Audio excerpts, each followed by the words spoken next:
By the Severn in Bewdley, river water is once again on the wrong side of the blue flood barriers. Residents, exhausted after spending all night keeping the water from the door, are also weary of the sense of the inevitable. The third time in 3 years their temporary defences have failed to protect them. It's a nightmare and it shouldn't be happening like this again. Irene is speaking to me on the phone because floodwaters have cut off her house. She's living upstairs while trying to pump water out of the downstairs. All the more frustrating because houses sitting behind permanent defences on the other side of the river remain dry. What I do feel really mad about, and that gets me angry, when they did the other side, we were just left.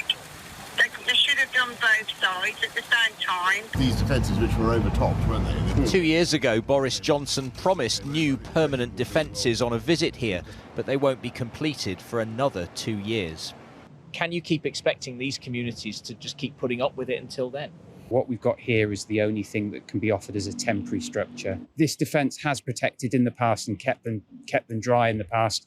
It's just simply when you get 3 or 4 named storms in a row, you get huge river levels. We finished all the repairs and the alterations from the flood 2 years ago last Tuesday. For residents like David, it means living in constant fear of ever more frequent storms. We don't want to see people flooded out of their homes. Some of my neighbours haven't moved back into the houses from the flood 2 years ago yet. The building works aren't complete. So I think there are lots of things that could be better.